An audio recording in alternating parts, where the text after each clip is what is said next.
nightmares in my head, I fear that the thoughts build up until I can't hear, that my mind fills up into a creature, and it haunts me somewhere much deeper.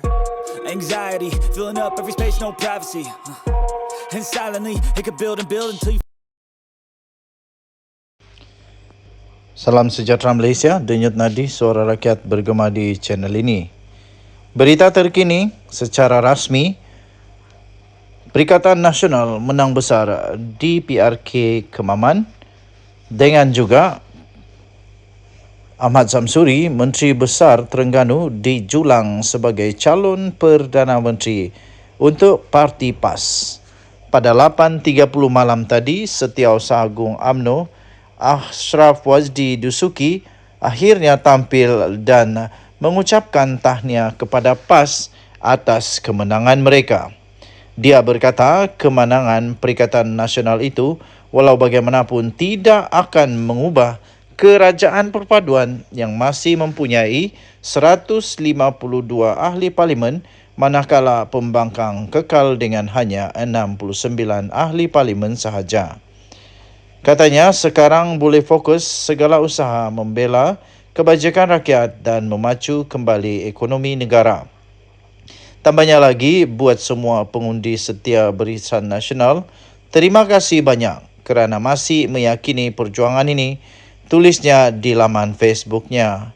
Dia menggesa penyokong BN supaya tidak terlalu kecewa dan supaya terus dapat meneruskan perjuangan. Samsuri pula dijulang sebagai calon Perdana Menteri Malaysia untuk PAS. Pengacara majlis di Arena Square berulang kali merujuk Ahmad Samsuri sebagai calon Perdana Menteri untuk PAS.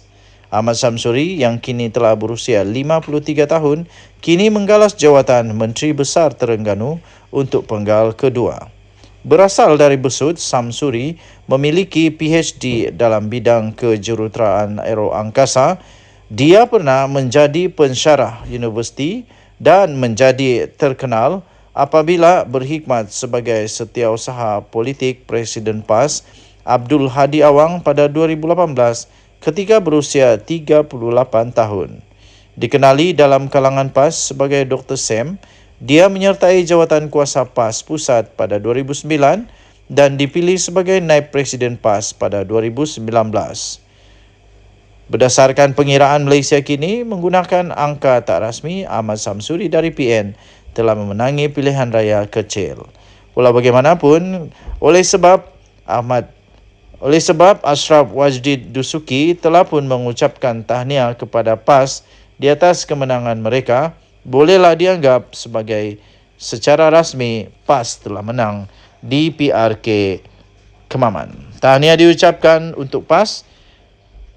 Sekali lagi, denyut nadi suara rakyat bergema di channel ini. Jangan lupa tekan butang subscribe, like dan share. Bye-bye.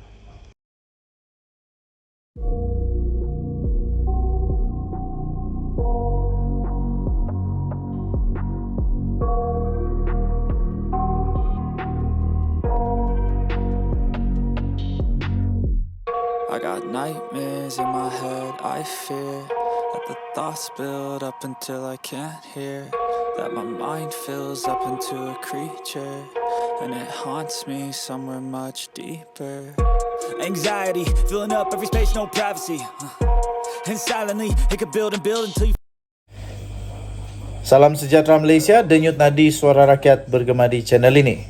Pertama sekali, saya ingin ucapkan tahniah kepada Perikatan Nasional yang sudah menang di PRK Kemaman. Okey, walaupun begitu, tiba-tiba ada lagi pula spekulasi kawan-kawan main-main. Dorang main-main lah. Dorang buat lawak jenaka. Kononnya, sekali lagi, PRK ni mungkin batal dan buat lagi. Dulu dorang bilang, dibatalkan kerana ada rasuah. Jadi saya tanyalah, jadi kenapa apalagi sekarang pula punya isu? Kenapa pula kali ini kena batal lagi kalau dulu rasuah? Kali ini apa lagi? Takkanlah pula hanya kerana Muhyiddin Yassin yang sedang disiasat dan disahkan oleh Timbalan Ketua Polis Negara bahawa kertas siasatan telah dibuka kepada Muhyiddin Yassin untuk disiasat kerana didakwa telah mengeluarkan kenyataan-kenyataan yang menyentuh 3R. Takkanlah pula itu pun akan jadi isu sehingga menyebabkan PRK ini batal.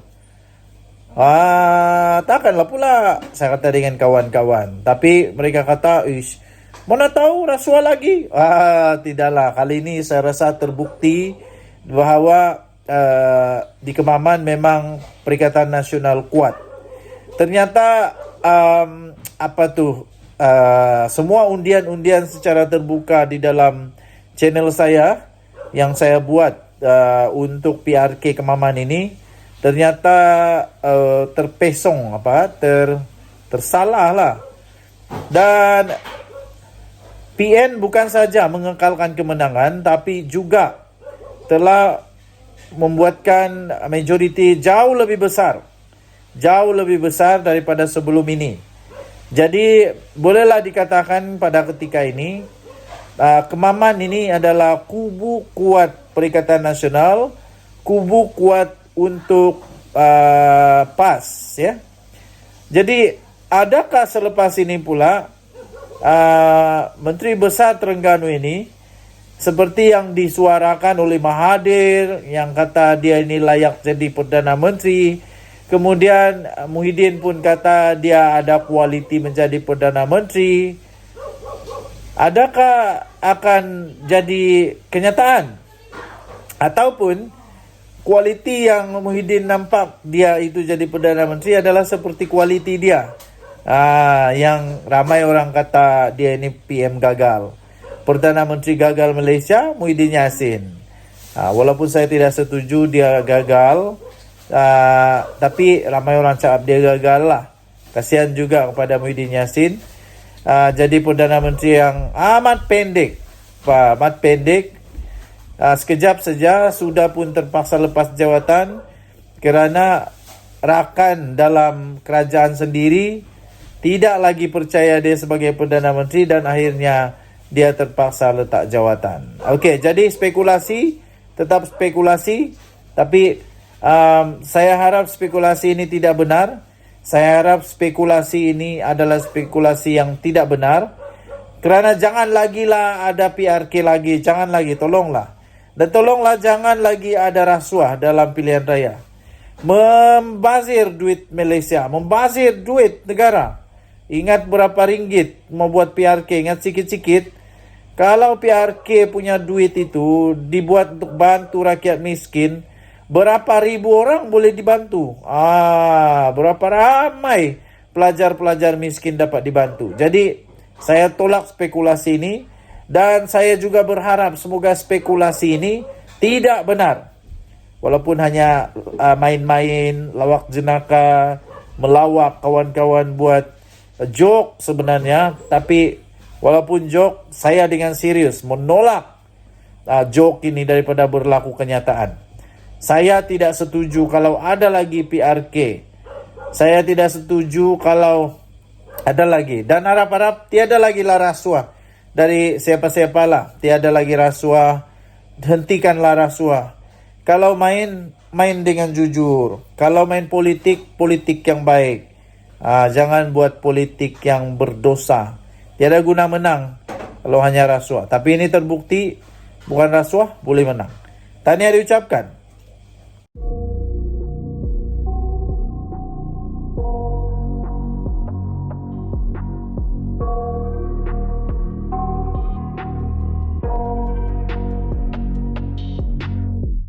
I got nightmares in my head, I fear that the thoughts build up until I can't hear, that my mind fills up into a creature, and it haunts me somewhere much deeper. Anxiety, filling up every space, no privacy, and silently, it could build and build until you... Salam sejahtera Malaysia, denyut nadi suara rakyat bergema di channel ini. Aman Palestin cuba untuk memberi amaran lah kononnya lah kepada SPRM dengan memberikan 3 hari untuk SPRM bertindak untuk menyah beku akaun mereka. Rasanya mereka ingat SPRM, rasanya lah. Mereka ingat SPRM akan tunduk dengan begitu. Sebab mereka katakan buat tindakan undang-undang kalau SPRM tidak menyah beku akaun mereka dalam 3 hari. Akhirnya SPRM bagi jawapan paling padu. Ingat SPRM takut. SPRM tak takut lah. SPRM tak takut. Lagipun yang pegang kad ini bukan Aman Palestin, tapi SPRM. Tahu SPRM. Yang sekarang ini dalam keadaan yang salah, terdesak, yang dalam keadaan bukanlah kelebihan berpihak kepada anda, ialah Aman Palestin. Beku akaun Aman Palestin, SPRM akhirnya sedia untuk kemukakan justifikasi kepada mahkamah. Makna kata begini, SPRM tak takut dan sedia untuk lawan di mahkamah. Sedia untuk lawan di mahkamah. Apalagi Aman Palestin, kalau betul-betul kamu berani, pergilah buat dakwaan kepada SPRM. SPRM tak takut, mereka sedia untuk lawan. Tapi kalau kamu sudah memang betul-betul mau lawan SPRM, pastikan kamu pun sedia untuk sebarang keadaan ataupun sebarang kesan-kesan lah yang akan datang. SPRM tidak akan main-main. SPRM akan korek sampai ke lubang cacing. Jadi kalau memang kamu ada rasa 1-2 salah, lebih baik bekerjasamalah dengan SPRM. SPRM bersedia untuk mengemukakan justifikasi kepada mahkamah berikutan isu pembekuan aset pertubuhan bukan kerajaan NGO Aman Palestin. Bos SPRM sendiri, Tan Sri Azam Baki, tampil dan berkata tindakan di dalam pembekuan aset itu merupakan prosedur biasa yang dilakukan oleh SPRM. Yang Aman Palestin terus moroyan habis. Kenapa? Memang itu prosedur biasa. Memang prosedur biasa, bukan kamu saja yang kena begitu. Siapapun kalau ada memang begitu, ada siasatan, memang begitu yang akan dibuat. Malah Bersatu pun kena tahu. Bekas Perdana Menteri punya parti sendiri kena. Ada apa dengan Aman Palestin sampai tidak mau kena? Siapa orang kuat di sana sampai tidak mau kena? Bersatu yang ada bekas Perdana Menteri pun kena, apalagi yang biasa-biasa aja nih.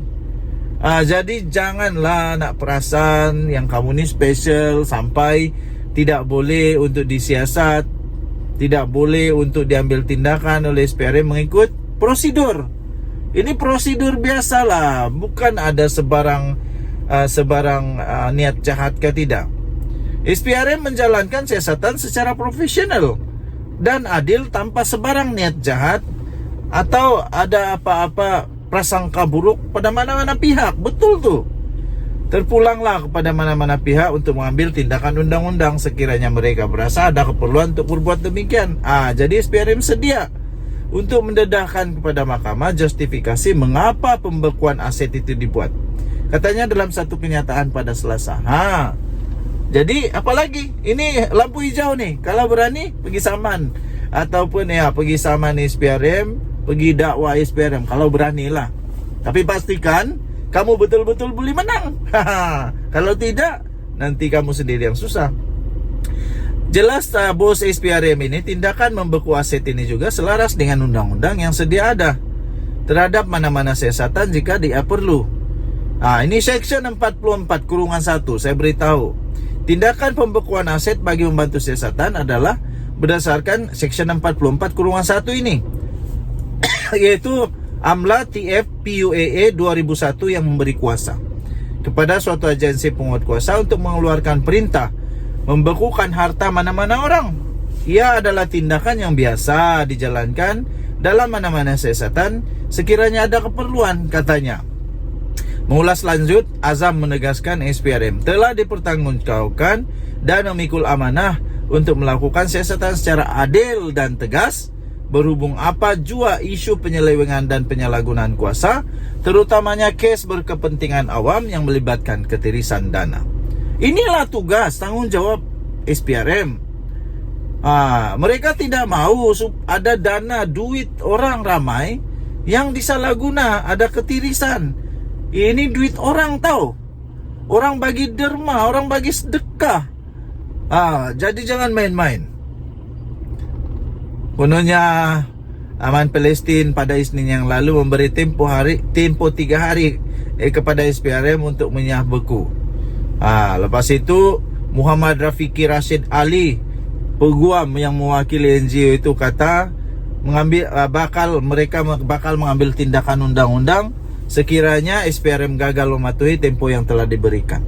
SPRM tidak takut, SPRM langsung tidak bergagar, SPRM sedia lawan di mahkamah. Apalagi SPRM tidak akan takut. Jangan risau. Kepada semua penderma, kepada semua orang sudah bagi sedekah kepada SPRM, kamu jangan risau, kamu jangan takut, kerana SPRM akan pastikan sekiranya mereka ada buat penyelewengan, sekiranya mereka ada buat apapun ketirisan, sekiranya mereka ada buat salah guna wang dana itu, sekiranya memang ada unsur-unsur yang tidak baik yang dilakukan oleh NGO ini, SPRM bakal akan menolong anda semua untuk mempertahankan undang-undang. Jadi itulah, saya kesian juga kepada penderma, pada orang yang bagi sedekah. Kalau lawang mereka itu kalau lawang mereka itu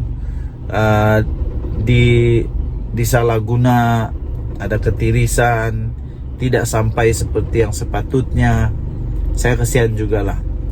Jadi tahniahlah, saya berdoa SPRM akan dapat membongkar banyak lagi kes gini kalau ada, supaya orang-orang yang sudah berharap untuk mereka dapat membantu seperti sepatutnya kepada orang-orang yang memerlukan itu betul-betul sampai seperti yang sepatutnya. Susah juga. Saya doakan keadilan berlaku kepada semua rakyat Malaysia. Dan Nadi, suara rakyat bergema di channel ini. Selamat pagi Malaysia. Bye-bye.